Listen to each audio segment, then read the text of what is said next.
Hi friends, இன்னைக்கு முட்டைகோஸ் carrot சேர்த்து பொரியல் தான் செய்ய போகிறேன். பேனில் 1 டீஸ்பூன் எண்ணெய் சேர்த்துருக்கேன். எண்ணெய் காஞ்சதும் 1/2 டீஸ்பூன் கடுகு, 1 டீஸ்பூன் உளுந்து, 1 டீஸ்பூன் கடலைப்பருப்பு, வேர்க்கடலை 1 டீஸ்பூன் சேர்த்து கொஞ்சம் நேரம் வறுத்து விட்ட பிறகு ஒரே ஒரு கொத்து கருவேப்பிலை சேர்த்துக்கிறேன். கருவேப்பிலை சேர்த்துட்டு ஒரு வரமிளகாயை கிள்ளி வச்சுருக்கேன், அதையும் சேர்த்துக்கலாம். கூடவே 2 பச்சை மிளகாய் பொடியாக நறுக்கி வச்சுருக்கேன், அதையும் சேர்த்துக்கலாம். மீடியம் சைஸ் வெங்காயம், ஒரு வெங்காயம் எடுத்துட்டு பொடியாக நறுக்கி வச்சுருக்கேன்.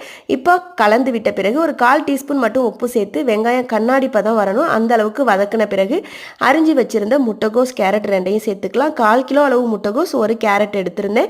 இப்போ இதை கலந்து விட்டுட்டு கொஞ்சமாக தண்ணியை தெளிச்சிட்டு மூடி போட்டு 5 to 6 நிமிஷம் நல்லா வேக விட்டுட்டு திரும்பவும் இது கூட 1/4 டீஸ்பூனுக்கு உப்பு, 1/4 டீஸ்பூன் மஞ்சள் தூள் சேர்த்து கொஞ்ச நேரம் நல்லா கலந்து விட்டுக்கலாம். கலந்து விட்டுட்டு 2 டேபிள் ஸ்பூன் அளவுக்கு மட்டும் தேங்காய் துருவல் சேர்த்து அடுப்பை ஆஃப் பண்ணிட வேண்டியதான். கொஞ்ச நேரம் கலந்து விட்டு எடுத்தோன்னா சூப்பரான முட்டைகோஸ் கேரட் பொரியல் ரெடி ஆகிடும். நல்லாயிருக்கும். ட்ரை பண்ணி